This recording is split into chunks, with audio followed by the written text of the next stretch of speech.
breaking or striking objects is something that almost always happens before someone hits you. They will break or hit something around you just to let you know that next time it could be you, okay? And any force at all during an argument. And that includes, you know, not allowing you to make a phone call to get help, locking you in a car. They used to have trouble on college campuses with people being unable to use their phones, you know, pulling the phones out of the wall. You know, we don't have phones connected to walls so much anymore, but that used to be a problem. But any kind of force during an argument is a problem. So these are what we call red flags of behavior. So any questions about what we talked about so far? Because I want to switch for a few minutes to talk about children and how they cope. Anyone here plan on working with children, being a teacher, having children, being a coach, being around children? Okay, what you need to know is that children are profoundly affected by domestic violence. It's not just a problem among two adults making bad decisions. This is a problem. So I want you to think about growing up in a home where some of these things happen, where you feel some of these things. It's very, very difficult for a child.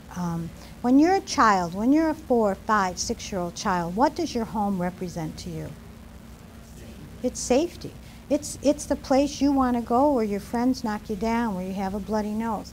Well, imagine living in this home where you don't know when you get home what you're going to see. You don't know when you get home if your mom's going to be crying in the corner, if your dad's going to be saying, I'll never do that again, I'm going to kill myself. You don't know what's going to be going on. What you do need to know, if you think you're going to teach, is that probably maybe 20% of your class, of those kids, live like this. They live like this. They live in homes where they don't know what to expect. They don't know what's going on. All they know is that it's bad. And this is all they know. This is what they think family life is. I'm going to play a little bit of an audio tape. This is a tape of a 911 call, and it's very difficult to listen to. I'm not going to play the whole thing. I'll just play a little bit of it. 2213 hours. This will be a 911 call, position CTO 7. Out of the camera. Sending emergency. Sending emergency. My mommy is having a fight. Is she getting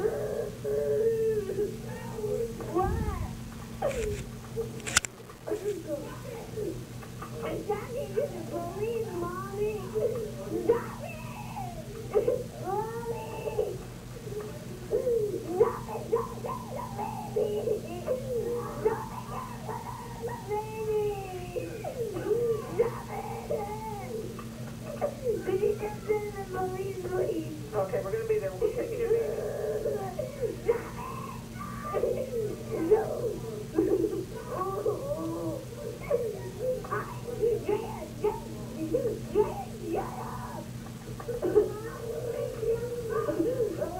Let me talk to you. Where's your mom? What? What's going on? They're having a fight because this has been going on forever and ever. They always have this because he has a cousin. He's always drinking there and getting drunk. And Mom, What's his name? He's your father? he's my stepfather. Okay, how old is he? I don't know. I don't know. Does he have any weapons? No. But he's hurting Mommy. How's he hurting her? He made his Mommy. So this call goes on for about 15 minutes. It gets worse and worse and worse, and it really sounds terrible. How old do you think she was?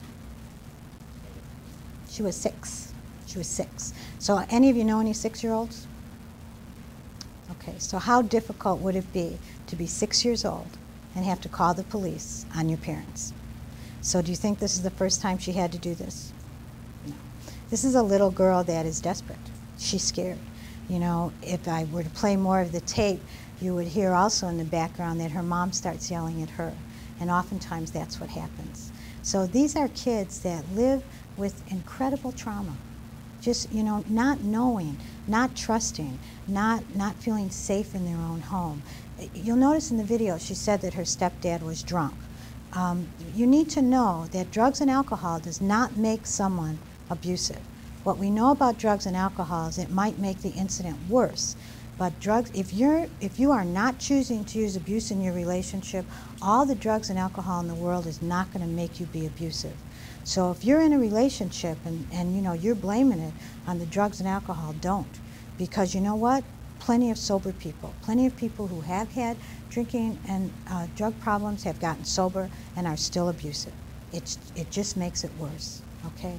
So this tape goes on, and in the end, what we know about this is the police did come and they arrested the batterer. So how long do you think he stayed in jail? A week, maybe, if you're lucky, because chances are she didn't press charges.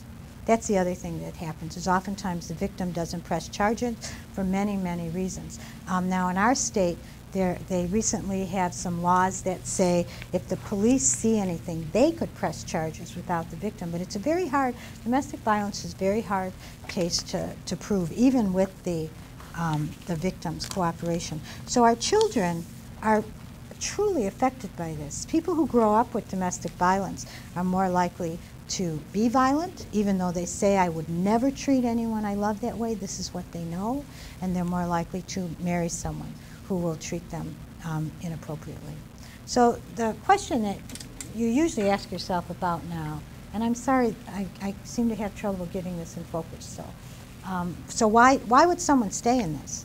They're being emotionally battered, they're being probably physically battered by this point in time, their kids are a mess. My youngest daughter is a teacher, and she said there are so many kids out there from really troubled families, and I'm sure inappropriate behavior among their parents is oftentimes part of the reason.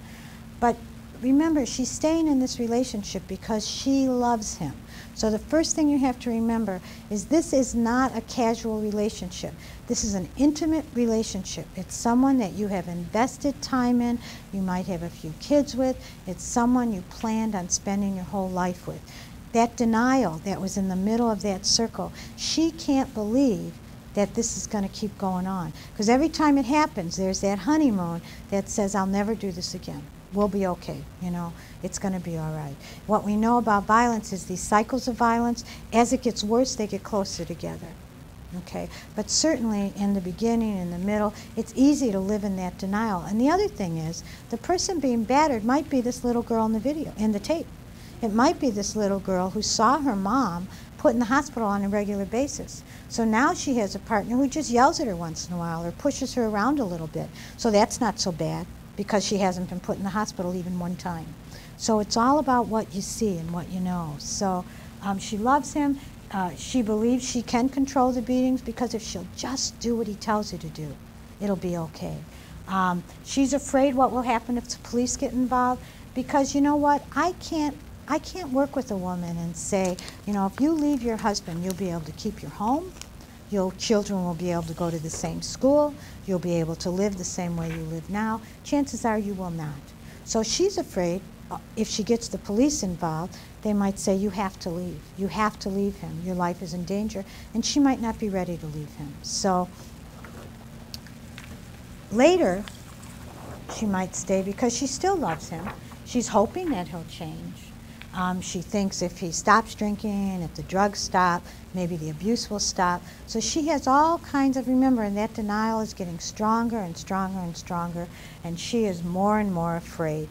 That's what really gets important. It takes a woman on average of 7 times. They will leave their partner, their abusive partner, 7 times before they leave for good. So they keep going back, because there's that promise. I'll never do this again. It'll be all right. It'll be all right. It'll be all right. So they keep going back. They keep going back.